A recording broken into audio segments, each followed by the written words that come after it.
counseling sessions.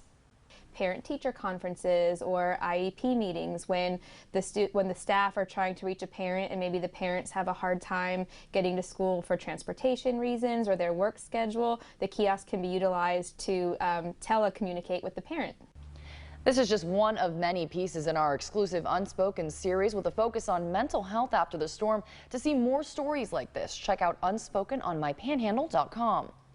To politics now. In a rare Saturday session, 3 congressional committees working on the impeachment inquiry of President Trump are hearing closed-door testimony. Here's ABC's David Wright with the details. In a rare Saturday session, the Congressional Impeachment Inquiry heard today from its latest witness, Philip Reeker, Acting Assistant Secretary of European and Eurasian Affairs. Reeker is the latest in a succession of career diplomats who've defied White House orders not to cooperate with the investigation. I've known him for a number of years. I think he's being honest and telling us what he's observed. This week, the 3 committees also heard from America's top diplomat in Ukraine, Bill Taylor, who described what he said was a concerted pressure campaign to get Ukraine to investigate the president's political rivals. He's a never-Trumper. His lawyer's the head of the never-Trumpers.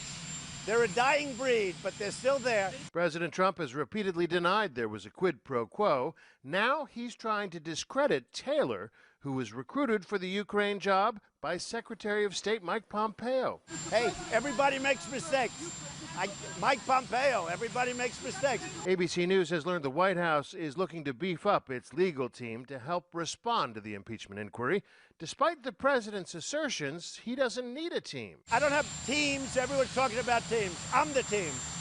I did nothing wrong. But so far, White House efforts to block administration officials from testifying have been mostly ineffective. On Friday, a federal court also handed Democrats a victory, ruling the Justice Department must hand over secret grand jury testimony from the Mueller probe. The White House has yet to say whether it will appeal. David Wright, ABC News, Washington.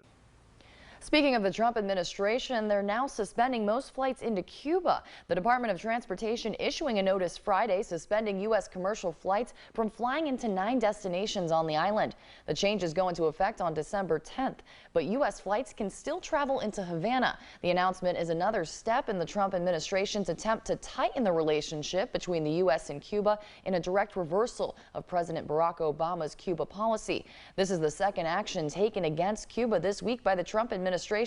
On Monday, the Department of Commerce changed a regulation to prevent U.S. companies from leasing planes to Cuban government airlines. 7 hard-working 5th graders got to see what it would be like to be the mayor of Parker for the day.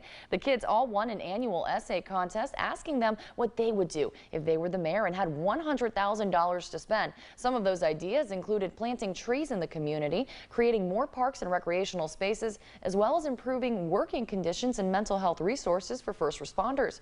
The winners were able to hold honorary city positions for the day and hold a city council meeting.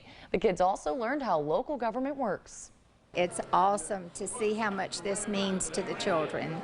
And I've overheard a couple of them say, "Oh, Miss Morcino, I think I am going to be a fire chief. I think I am going to be a police chief when I grow up." Students finished off the day with a ride in fire trucks to the fire station where they were able to enjoy lunch with those firefighters. It was a monster mash this afternoon over at Panama City car dealership. John Lee Nissan hosting their 4th annual Trunk or Treat, an opportunity for kids to trick or treat safely. Children from across the county had tons of fun going trick or treating inside the building. Each year, John Lee Nissan partners with the Bay County Humane Society to put on the spooky event.